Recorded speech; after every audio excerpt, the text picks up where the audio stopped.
தற்போது தொலைபேசி இணைப்பில் மீண்டும் திரு டி.கே.எஸ். இளங்கோவன் அவர்கள் இணைந்திருக்கிறார்கள். தொடர்ந்து உங்களுடைய கருத்துக்களை பதிவு பண்ணுங்க சார். ஒரு நீண்ட காலமாக நாங்கள் நட்போடு இருந்தோம். அவர் ஒன்றிய இணையமைச்சராகவும் நாடாளுமன்ற உறுப்பினராகவும் பணியாற்றியவர். பிறகு சட்டமன்றத்துக்கு தேர்ந்தெடுக்கப்பட்டவர்.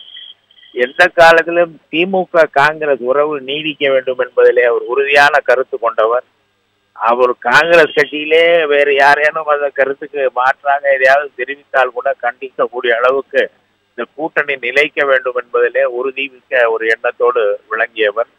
சில நாட்களாக உடல்நிலை சரியில்லாமல் இருந்தது மனதுக்கு வருத்தத்துக்குரியது. அவருடைய இழப்பு என்பது காங்கிரஸ் பேர் இயக்கத்திற்கும் என்னை போன்ற அவருடைய நெருங்கிய நண்பர்களுக்கும் ஒரு பேரிழப்பாக கருதுகிறேன். அவருடைய குடும்பத்தினருக்கு அந்த ஆழ்ந்த இரங்கலை தெரிவித்துக் கொள்கிறேன்.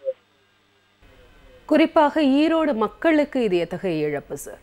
அவருடைய மகன் அங்கே சட்டமன்ற உறுப்பினராக இருந்த நேரத்தில் சிறப்பாக பணியாற்றினார். அந்த வகையிலே அவர் தந்தையே தேர்தலில் போட்டியிட்டால் நன்றாக இருக்கும் என்று காங்கிரஸ் கட்சியே கருதக்கூடிய அளவுக்கு இருந்தது.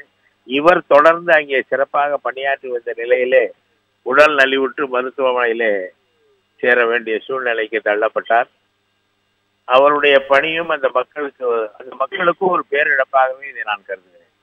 ஈரோடு மக்களுக்கும் ஒரு நல்ல சட்டமன்ற உறுப்பினரை அவர்கள் இழந்திருக்கிறார்கள் என்பது அவர்களுக்கும் ஒரு பேரிழப்பாகவே இருக்கும். இணைப்பில் இணைந்தமைக்கு நன்றி திரு டி.கே.எஸ். இளங்கோவன் அவர்கள்.